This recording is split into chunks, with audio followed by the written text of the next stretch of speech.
المقام المحمود وأشهد أن لا إله إلا الله الملك المعبود وأشهد أن سيدنا ومولانا محمدا عبده ورسوله أكرم الخلق وأحسن المولود وعلى آله وأصحابه المكرمين إلى اليوم الموعود أما بعد فأعوذ بالله من الشيطان الرجيم بسم الله الرحمن الرحيم قال الله تبارك وتعالى في القرآن المجيد والفرقان الحميد إن تجتنبوا كبائر ما تنهون عنه نكفر عنكم سيئاتكم وندخلكم مدخلا كريما صدق الله مولانا العظيم وبلغنا رسوله النبي الكريم الأمين الرؤوف الرحيم ونحن على ذلك من الشاهدين والشاكرين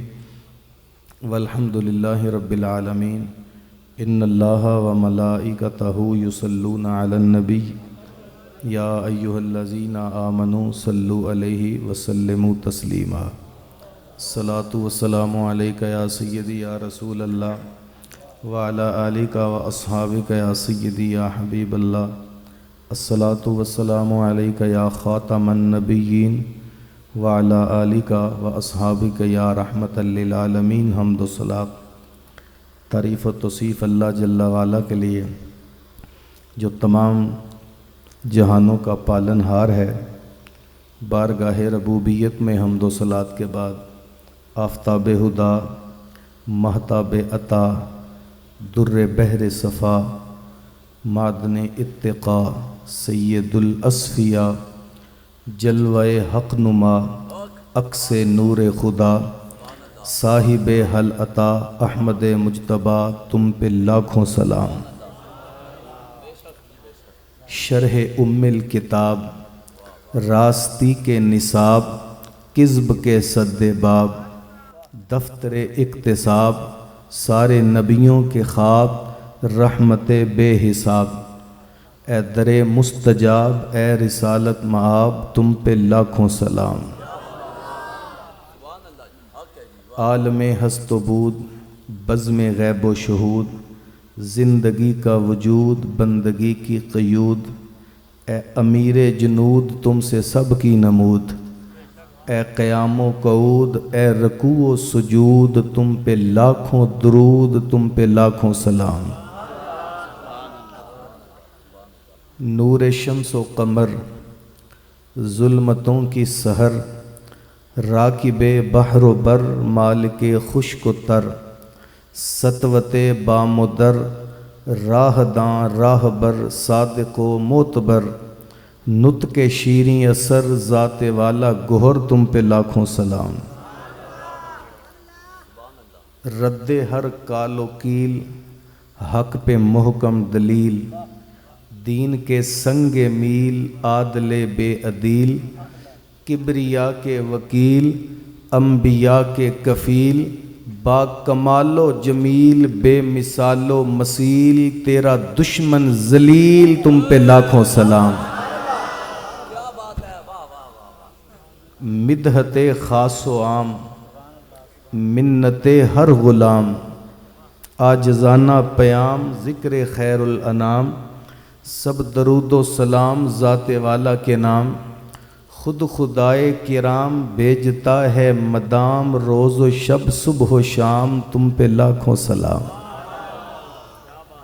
سید نیک نام، ذوالمنن ذوالکرام، ہر قدم ایک مقام، ہر نفس ایک پیام، مرجائے خاص و عام، اے ذوی الاحترام، تیرے ادنا غلام کر رہے ہیں سلام، شاہ خیر الانام، تم پہ لاکھوں سلام، تم پہ لاکھوں سلام۔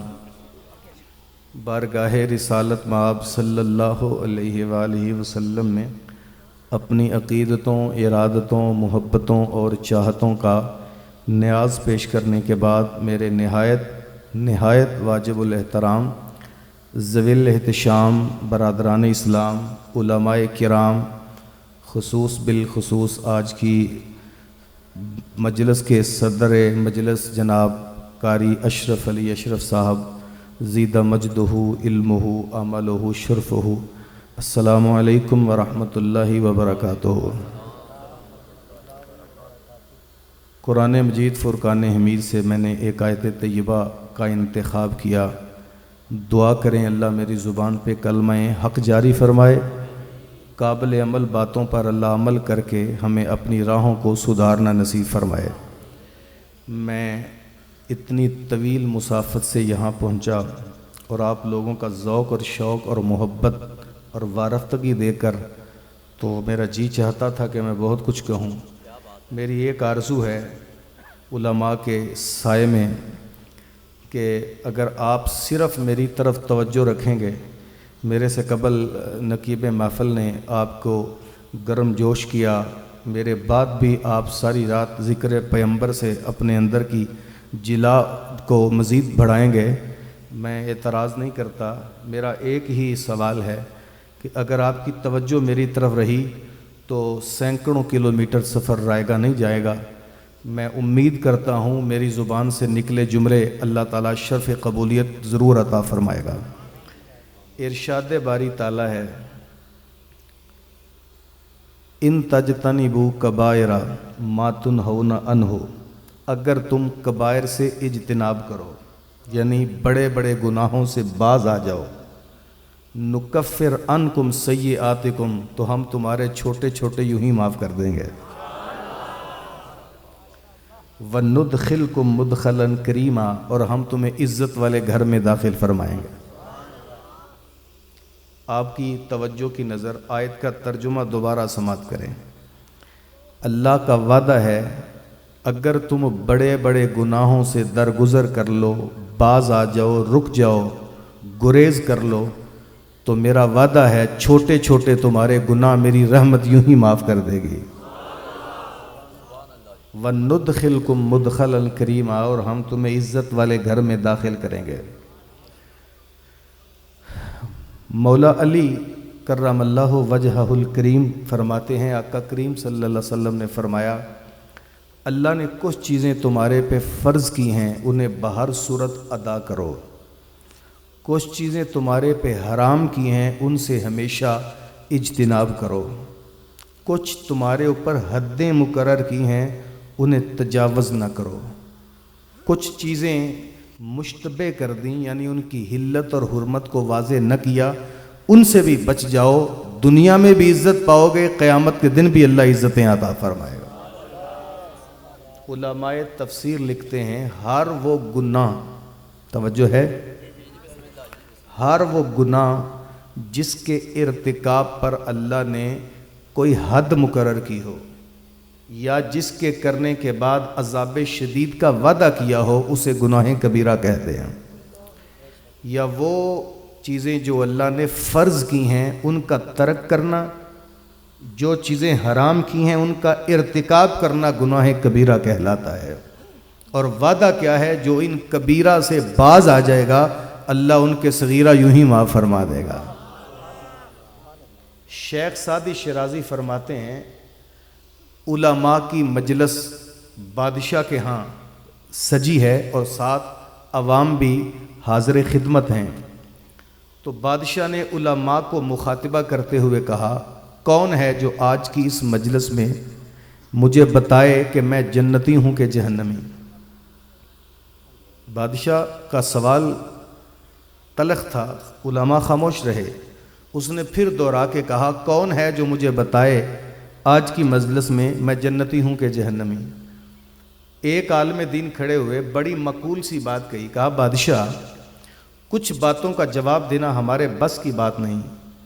جس طرح کسی بندے کے نماز ادا کرنے پر اس کی نماز کی یا وہ ادائیگی یا عدم ادائیگی پر تو ہم بات کر سکتے ہیں کہ میاں تیرا رکوع درست نہیں تھا، نماز نہیں ہوئی، تیرا قیام بہتر نہیں تھا، نماز نہیں ہوئی، قرات درست نہیں تھی، نماز نہیں ہوئی۔ اس بندے کی نماز کی ادائیگی یا عدم ادائیگی پر تو بات کر سکتے ہیں کہ تیری ادا ہوئی یا نہیں ہوئی، یہ تو ہم کہہ سکتے ہیں، یہ نہیں کہہ سکتے کہ تیری قبول ہوئی یا نہیں ہوئی، یہ خدا کا کام ہے۔ اسی طرح کسی بھی بندے کے اچھے اوصاف دیکھ کر یا اس کے برے کرتوت دے کر ہم اسے اچھا یا برا تو کہہ سکتے ہیں. کسی کی اچھی عادات کو دیکھ کر اچھا اور کسی کی بری خصلتوں کو دیکھ کر ہم اسے برا تو کہہ سکتے ہیں، لیکن جنتی اور جہنمی یہ ہمارا کام نہیں ہے قرار دینا، یہ اللہ کا کام ہے. ایک بڑی مقبول بات تھی جو اس عالم دین نے کہی، لیکن بادشاہ کی سمجھ نہ آئی. بادشاہ ضد کر گیا کہ میں دیکھنا ہی چاہتا ہوں، میں باہر صورت سننا چاہتا ہوں کہ میں جنتی ہوں کہ جہنمی. ایک بزرگ عالم دین کھڑے ہو گئے، کہا بادشاہ اگر تو سننا ہی چاہتا ہے کہ تو جنتی ہے کہ جہنمی تو اس بات کی وضاحت کے لیے تجھے میرے ایک سوال کا جواب دینا ہوگا. بادشاہ نے کہا پوچھو.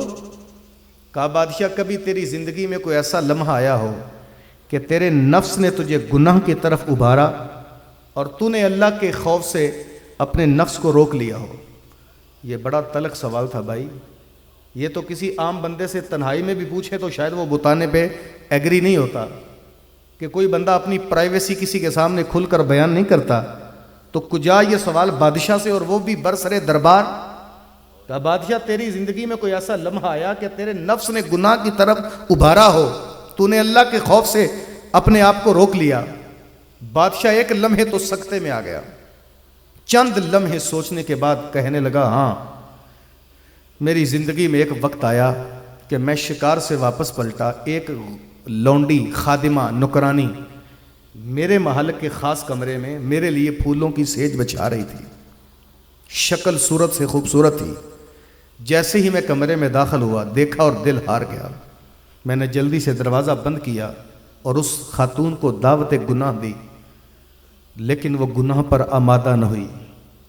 میں نے جھنجھوڑتے کہا جانتی نہیں میں بادشاہ وقت ہوں؟ میں آگے بڑھا، اس کے بدن کو چھونا چاہا تو اس کا بدن تھر تھر کانپ رہا تھا. میں نے کہا میں بادشاہ وقت ہوں، لوگوں کی عدالت میں لگاتا ہوں، مجھے کون پوچھنے والا ہے؟ تو کیوں ڈرتی ہے؟ کس سے ڈرتی ہے؟ اس نے کپ کپاتے ہونٹوں سے کہا بادشاہ سچ بتاؤں تو مجھے اللہ سے ڈر لگتا ہے، مجھے اللہ سے. بادشاہ کہتا ہے ایسا جملہ تھا جو میری روح تک اتر گیا اور ایک لمحے کے لیے میرے دل میں یہ بات اجاگر ہوئی، ہاں یہی وہ تصور تھا جس نے جناب یوسف علیہ السلام کے دامن کو پاک کر لیا تھا. جب زلیخا نے 7 کوٹھڑیوں کے دروازے بند کر کے تالے لگائے، بت پہ موٹا کپڑا ڈال کے کہا ہی تالک یوسف اب تو آ جاؤ کوئی نہیں دیکھ رہا، تو جناب یوسف نے یہی کہا تھا قال معاذ اللہ، اللہ کی پناہ تو دروازے بند کر کے بت پہ موٹا کپڑا ڈال کے اس کی نظروں سے چھپ گئی ہے، جانتی نہیں میرا اللہ 7ویں کوٹھڑی کے اندر بھی مجھے دیکھ رہا ہے اور مجھے اس اللہ سے ڈر لگتا ہے. میرے اندر کے نفس نے کئی روپ دکھا کر مجھے ابھارا. ارے تو بادشاہ ہے، پورے محل کے اندرونی معاملے میں تیری حکومت ہے، تجھے کون پوچھے گا؟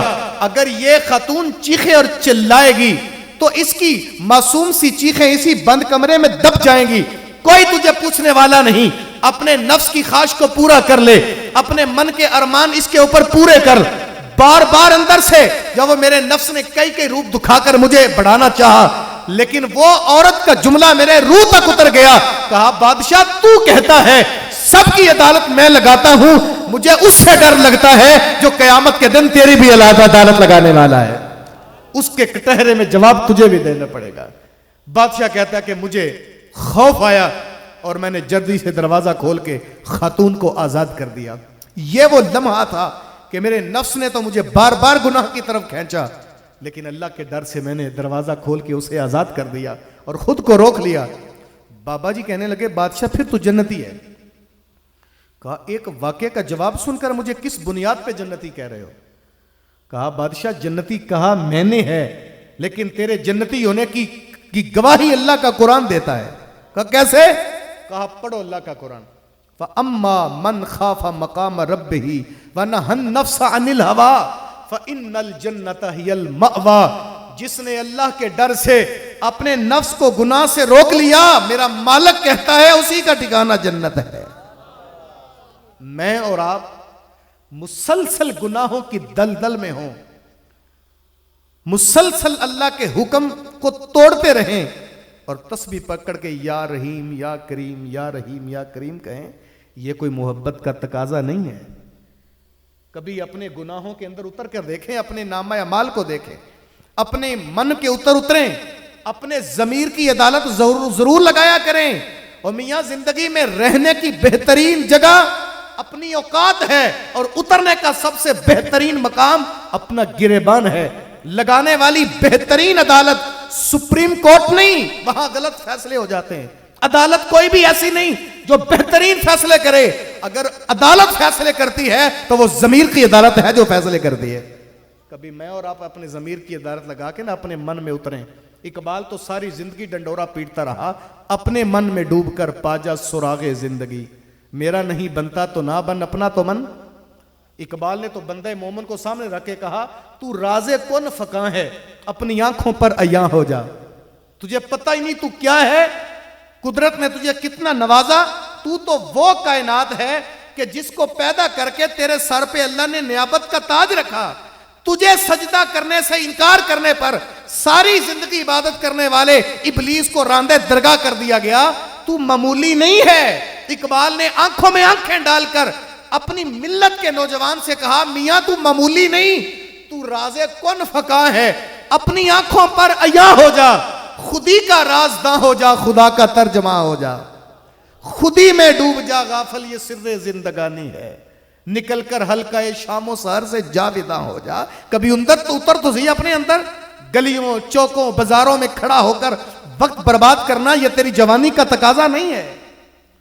جوانی دیوانی ہوتی ہے کہ ایک نعرہ لگا کے تو نے اپنی زندگی کے حسین لمحے برباد کر دیے گناہوں کی دلدل میں گزار کر، یہ تقاضا نہیں۔ صرف میری اور آپ کی جوانی دیوانی نہیں ہے، کربلا کے میدان میں لٹنے والی علی اکبر کی جوانی بھی دیوانی تھی، حضرت امام قاسم کی جوانی بھی دیوانی تھی۔ کیا چوکوں میں برباد ہونے والی جوانی دیوانی نہیں ہوتی؟ دین کی راہوں میں قربان ہونے جانے والی دیوانی، اصل جوانی یہ دیوانی ہوتی ہے۔ ہم صرف نعروں کی حد تک دیوانے ہیں۔ کبھی اپنے اندر اتریں اور اپنے گناہوں کی معافی مانگ کر دیکھیں، زندگی کے سارے دکھ دھل جائیں گے۔ بخاری شریف کی روایت ہے، میرے کریم آقا صلی اللہ علیہ وسلم جلوہ گر ہیں اور صحابہ حضور کی بارگاہ میں حاضر خدمت ہے، اور آقا کریم صلی اللہ علیہ وسلم کا صحابہ کی تربیت کا انداز کیا ہے؟ حضور فرماتے ہیں، صحابہ بنی اسرائیل میں ایک شخص نے ساری زندگی بدکاریوں میں گزار دی، تاریکیوں میں گزار دی۔ ایک دن چارپائی پہ پڑا، رات کے تنہائی کے لمحات میں اپنے ماضی کے اوراق ٹٹولنے لگا، جدھر دیکھتا ہے گناہوں کی دلدل۔ وہ کیا کہتے ہیں نا، میرے دامن میں کانٹوں کے علاوہ کچھ بھی نہیں، آپ تو پھولوں کے خریدار نظر آتے ہیں۔ کبھی کبھی یار اپنے ماضی کے اوراق ضرور پلٹا کریں۔ سارا دن محنت کر کے شام کو گھر پلٹ کے حساب کرتے ہیں، آج کے دن میں نے کیا کھویا اور کیا پایا۔ سارا سال گزر جانے کے بعد ہم حساب کرتے ہیں کہ گزشتہ سال ہم نے کیا کھویا اور کیا پایا۔ جہاں کاروبار کا حساب کرتے ہو، کبھی اپنی زندگی کا بھی حساب کرو کہ میں نے گزرنے والے سال کے اندر جوانی کے حسین لمحے، دن کے اجالے کہاں گزارے، رات کی تاریکیاں کہاں گزاری۔ کہیں میری جوانی پر چوکوں میں برباد تو نہیں ہوئی، کہیں میری جوانی کالج اور سکول کے گیٹ کے سامنے برباد تو نہیں ہوئی، کہیں دن کے اجالے آوارگی کے اندر تو نہیں گزار دیے۔ میری جوانی کتنی خوبصورت تھی، میں نے کہاں گزاری۔ اور حضرت عمر بن خطاب رضی اللہ تعالیٰ عنہ فرماتے ہیں، حاسبو قبل ان تحاسبو، اپنا حساب کر لو اس سے قبل کہ کل کوئی تمہارا حساب کرے گا۔ بندہ بعض اوقات اپنا حساب خود کرے تو شرمندگی نہیں ہوتی۔ میں اتنے لوگوں کے سامنے، ہزاروں کی تعداد میں لوگ ہیں، تو اگر میں آپ لوگوں کے سامنے کوئی اپنی کمی، اپنی برائی بیان کرنا چاہوں تو میں کہوں یار مجھے کرسی پہ بیٹھ کر بیان کرنے کی بری عادت ہے تو غصہ نہ کرنا، اسے میں اپنی کمی بیان کر رہا ہوں، تو مجھے اتنے لوگوں میں اپنی کمی، اپنی برائی بیان کرتے شرمندگی نہیں ہو رہی۔ یا میں کہوں یار سپیکر کے بغیر میرے سے گفتگو نہیں ہوتی، یہ میری اندر ایک برائی ہے، اس کا غصہ نہ کرنا، تو اپنی زبان سے اپنی برائی کا اظہار کر کے میں شرمسار نہیں ہوتا۔ کوئی بندہ آپ میں سے کھڑا ہو جائے اور کہ حضرت یہ آپ کی بڑی بری عادت ہے کہ آپ مائک کے بغیر گفتگو نہیں کرتے، تو شاید یہ بات سننا میرے لیے مشکل ہو جائے گا۔ وہی بات میں نے خود کہی، شرمندگی نہ ہوئی، آپ کہیں گے تو میں نہیں سن پاؤں گا۔ وہ بڑی سادی سی بات کسی شاعر نے کہی کہ تم خود ہی اپنی اداؤں پہ غور کرو، ہم نے جو کہا تو شکایت ہوگی۔ آج میں اور آپ اپنے اندر خود اتریں، اپنے ماضی کا خود حساب کریں، اپنی زندگی کا خود احتساب کریں تو شاید بچ جائیں. لیکن جب قیامت کے دن میرے اللہ نے کٹہرے میں کھڑا کر کے میزان ترازو گاڑ دیا تو شاید ہم حساب نہ دے پائیں. میرے کریم آقا فرماتے ہیں صحابہ بنی اسرائیل کے اس بندے نے تنہائی میں جب ماضی ٹٹولا تو ماں سوائے طریقی اور گناہوں کے کچھ نظر نہ آیا. اس نے ساری رات اس تصور میں ڈوب کر گزارے کہ اگر مجھے اللہ کی بارگاہ میں کٹہرے میں کھڑا کر دیا گیا تو شاید میں حساب نہ دے سکوں، اور اگر اللہ نے مجھے سزا دی تو شاید تاریخ انسانیت میں اتنی سزا کسی اور کو نہیں ملے گی جتنی مجھے ملے گی. اس احساس کے ساتھ ساری رات اس کی آنکھوں میں آنسو آتے رہے. اللہ اکبر، یہی قبولیت کے لمحے ہوتے ہیں یار، جب بندہ اپنے جرم کا اعتراف کر لے نا، مان جائے. جس لمحے بندہ خود کو مجرم قرار دے کے مان جائے، اللہ اسی لمحے بندے کو معاف فرما دیتا ہے. حضور فرماتے ہیں صحابہ اس بندے نے صبح اٹھ کر اپنے بچوں کو بلایا، بلا کر کہا بیٹا اگر میری روح میرے بدن سے پرواز کر جائے تو مجھے دفن کرنے کے بجائے آگ میں جلا دینا، میری راکھ ہوا کے دوش پہ اڑا دینا تاکہ نہ میری راکھ کے ذرات بچیں، نہ میں اللہ کی بارگاہ میں پیش کیا جاؤں، نہ کٹہرے میں کھڑا ہونا پڑے اور نہ جواب دینا پڑے. آسان سی بات، نہ رہے بانس نہ بجے بانسری. اس نے دو ٹوک بات اپنے بیٹوں سے کہی، لیکن شاید وہ بیچارہ بھول گیا تھا کہ میاں آج تو اپنی راکھ کو ہوا پہ اڑا کر کے سمجھتا ہے کہ میں ختم ہو جاؤں گا. اور میاں جس رب نے تجھے اس وقت پیدا کر دیا جب تیرا میٹیریل بھی نہیں تھا، کچھ نہیں تھا، جس مالک نے اس وقت پیدا کر دیا دوبارہ تیرا میٹیریل جمع کر کے پیدا کرنا اس اللہ کے لیے کون سا مشکل ہے. بہرحال وقت بیتا رہا، روح پرواز کر گئی. بیٹوں نے باپ کی وصیت کے مطابق اسے پکڑا، لاش کو آگ میں جلایا، راکھ کو ہوا کی دوش پہ اڑا دیا. نبی رحمت فرماتے ہیں صحابہ اللہ تعالیٰ نے ہوا کے فرشتوں کو حکم دیا میرے بندے کی راکھ کو جمع کر کے اس کا مجسمہ تیار کرو اور میری بارگاہ میں پیش کرو. جب پیش کر دیا گیا اللہ تعالیٰ نے فرمایا، یہ بخاری کے لفظ ہیں، او میرے بندے بتا تو نے ایسا کیوں کیا. ذرا اللہ تعالیٰ کے لفظوں میں رحمت دیکھیے، او میرے بندے بتا تو نے ایسا کیوں کیا. اس نے کہا اللہ پاک. حضور فرماتے ہیں صحابہ اس بندے کی آنکھوں میں آنسو آ گئے، کپ کپاتے ہونٹوں سے کہا اللہ پاک سچ سچ بات یہ ہے کہ میں ایک لمحے میں تیرے سے ڈر گیا تھا. اور جس لمحے بندہ اللہ سے ڈر جائے، بندہ اللہ سے ڈر جائے، گناہوں کا اعتراف کر لے، یاد رکھنا یہ قانون آج بھی ہے. آج بھی جب بندہ اپنے گناہوں کا اعتراف کر لے، اعتراف جرم کر لے اور اس کی آنکھ میں اللہ کے خوف سے آنسو بہہ جائیں، پھر میرا اللہ یہ نہیں دیکھتا کہ آنے والے بندے کی فرد جرم کتنی بڑی ہے، وہ یہ نہیں دیکھتا کہ جرم کا سائز کتنا بڑا ہے. میرا مالک آنے والا 100 بندوں کا قاتل بھی ہو اللہ اسے بھی معاف فرما دیتا ہے. وہ جتنا مرضی بڑا مجرم ہو، وہ جرم کا اعتراف کر کے حاضر ہو جائے اللہ اسے معاف فرما دیتا ہے. کہا باری تعالیٰ میں تیرے سے ڈر گیا تھا، آنکھوں میں آنسو تھے. حضور فرماتے ہیں صحابہ اللہ نے کہا فرشتوں گواہ بن جاؤ، میں نے اپنے اس بندے کی مغفرت فرما دی ہے.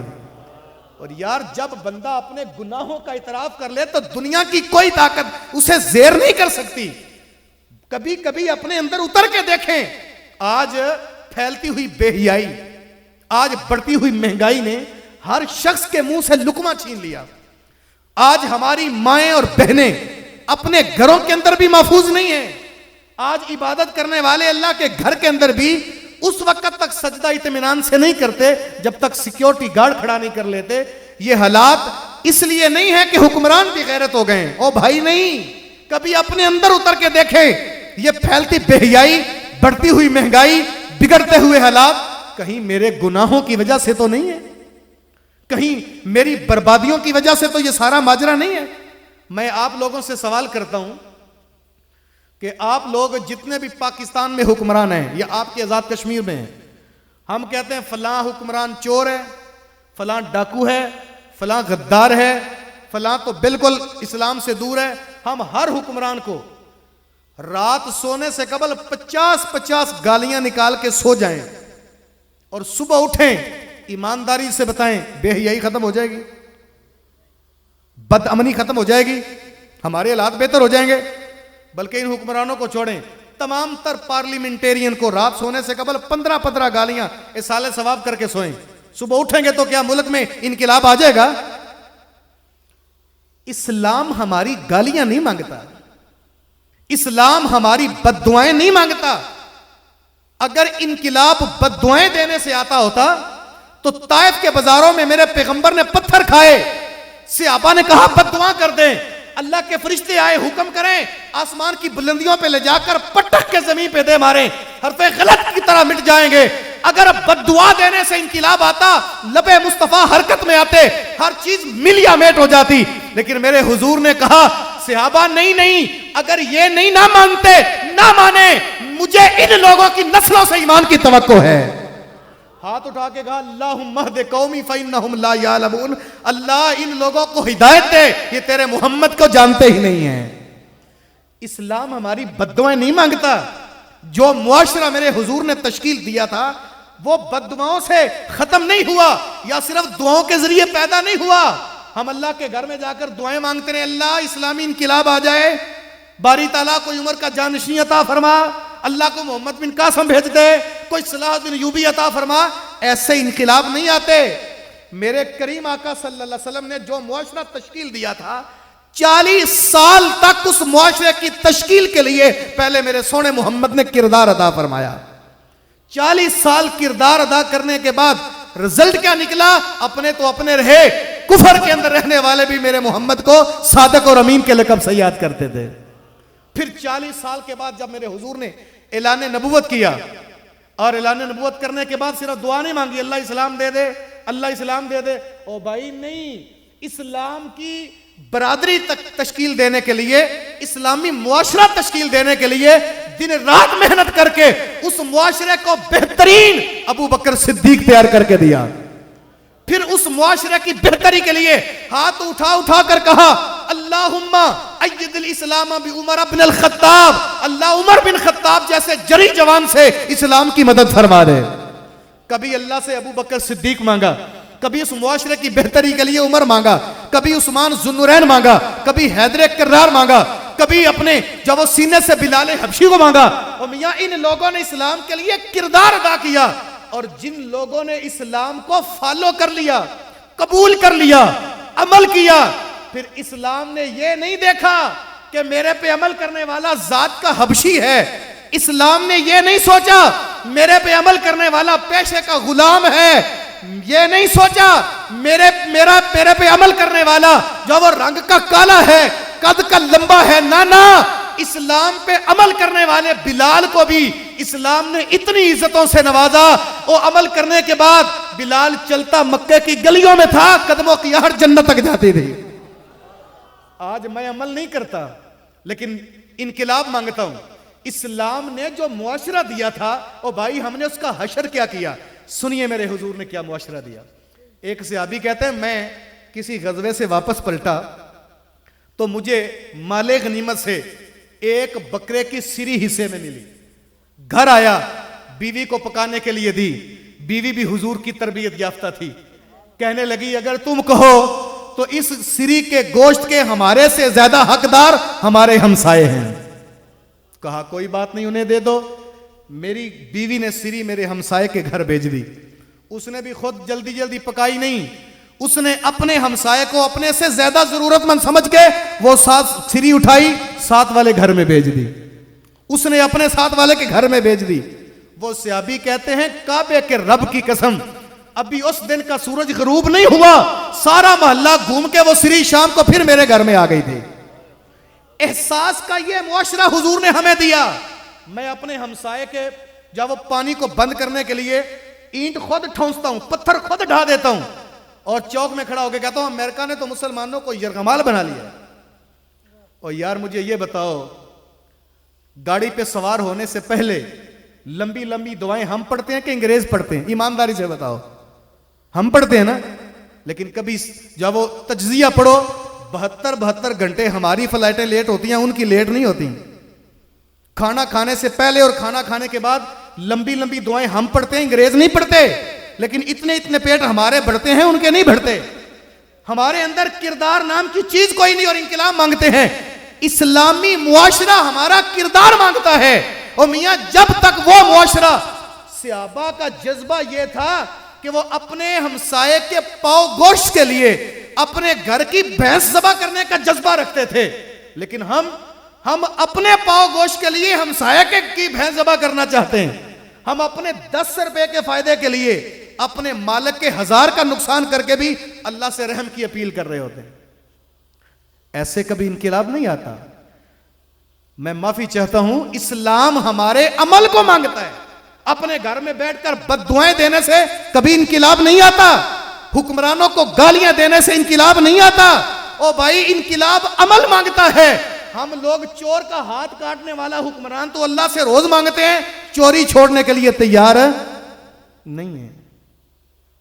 میں معافی چاہتا ہوں، کشمیر کی وادیوں کا تو مجھے پتہ نہیں، پنجاب کا رہنے والا ہوں.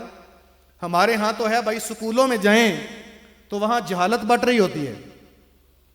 سکولوں میں جہالت بٹ رہی ہوتی ہے تو دیواروں پہ لکھا ہوتا ہے اطلب العلم من المہد الی اللحد، علم حاصل کرو ماں کی گود سے قبر کی دیواروں تک الحدیث.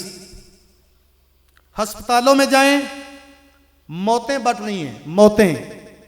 انہوں نے بھی دیوار پہ لکھا ہوتا ہے من احیاہا فکأنما احیا الناس جمیعا، جس نے ایک انسان کی جان بچائی اس نے پوری انسانیت کی بچائی. القرآن. عدالتوں میں جائیں، جب وہ آپ کو انصاف نام کی چیز نظر نہیں آئے گی، لیکن اس جج نے بھی پیچھے لکھایا ہوتا ہے فیصلے ہمیشہ انصاف سے کرو. القرآن. آپ تھانوں میں جائیں، رشوت کا گڑھ ہے، اس تھانے دار کی کرسی کے پیچھے بھی لکھا ہوتا ہے الراشی والمرتشی کلاہما فی النار، رشوت لینے والا اور دینے والا دونوں جہنمی ہیں. الحدیث.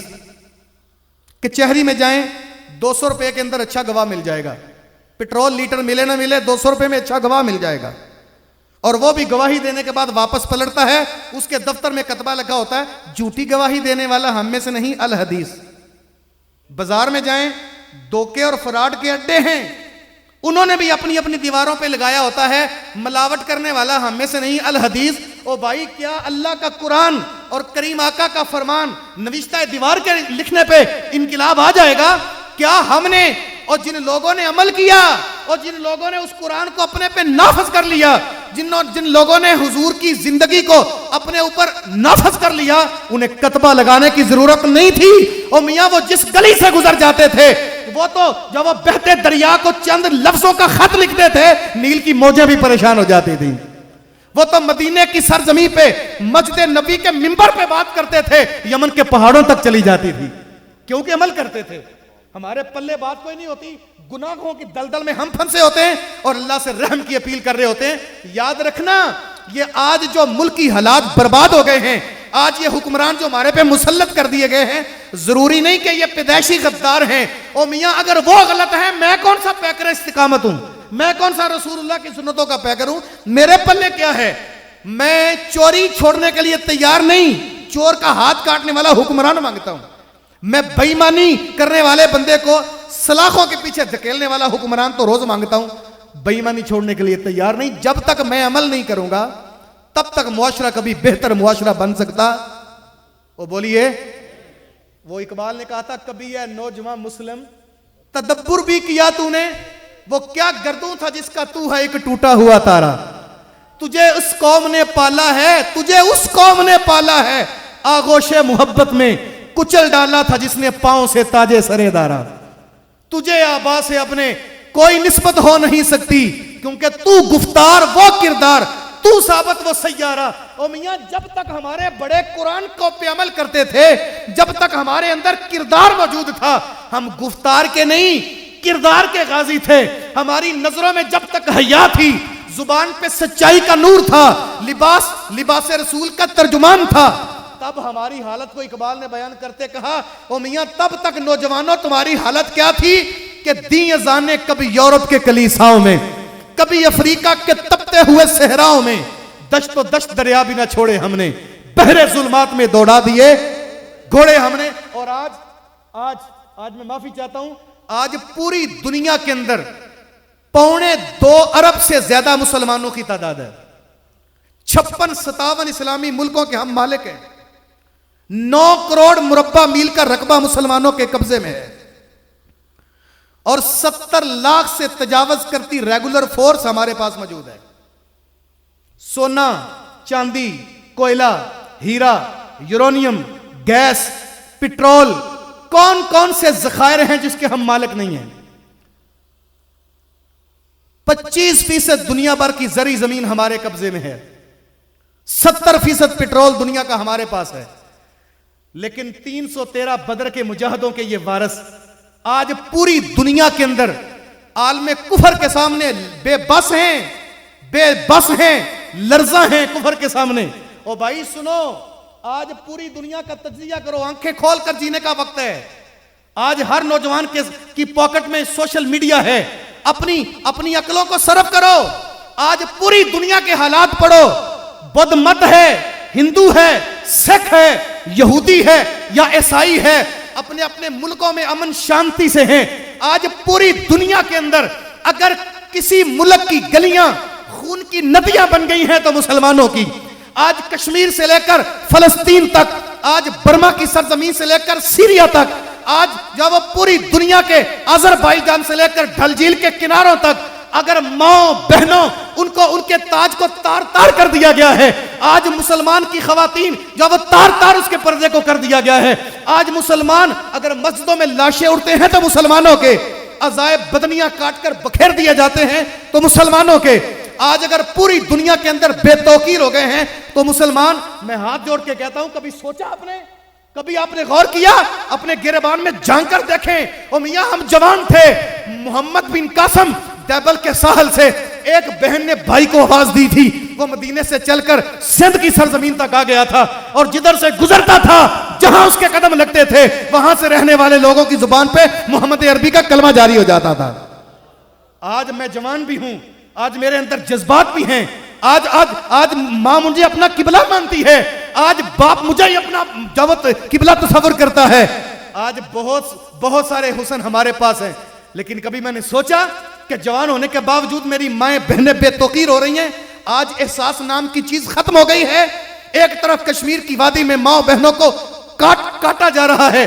میں اپنے گھر میں جب وہ آرام کی نیند سوتا ہوں، میری زندگی کی سانسیں بے ترتیب نہیں ہوتی، میرا کاروبار بھی بے ترتیب نہیں ہوتا، اور میں عجیب آدمی ہوں.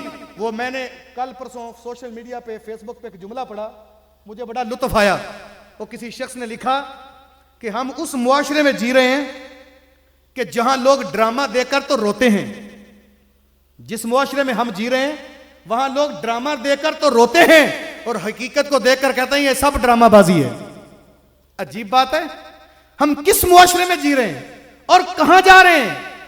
ہم کن حالات کا سامنا کرنے جا رہے ہیں؟ ہمارا فیوچر کیا ہے؟ ہمیں تو پتہ ہی نہیں کہ ہم کن راہوں کے مسافر ہیں.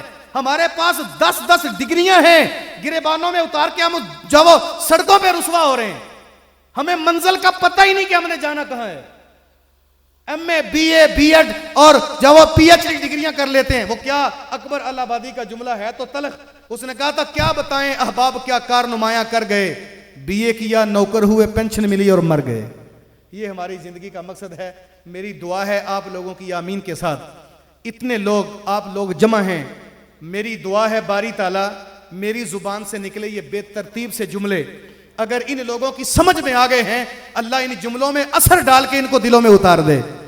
اور اگر واقعی ہماری سمجھ میں آ گئے ہیں، اللہ قرآن کی اس پاکیزہ فکر پر ہمیں عمل کی توفیق عطا فرما. ہمیں محمد بن قاسم عطا نہ کر بلکہ ہمیں محمد بن قاسم کے جذبے عطا فرما. ہمیں صلاح الدین ایوبی عطا نہ کر، ہمیں صلاح الدین ایوبی بننے کی توفیق عطا فرما، تاکہ ہم قرآن کے نور سے اپنے سینے منور کر کے حدیث رسول پہ چڑھ کر اپنی زندگی بہتر کر سکیں. بارے دیگر میری دعا ہے آج کے اس خوبصورت جب وہ ماحول میں اللہ پاک جتنے نوجوان دور تلک میری نگاہوں تک ہیں، اللہ ان نوجوانوں کی جوانیاں بے داغ فرما دے. نظروں میں حیا کے پہرے بٹھا کے زبانوں کو سچائی کا نور عطا فرما. کارے ما آخر شدو آخر زما کارے نشد، مشتخا کے ما غبارے کوچائے یارے نشد.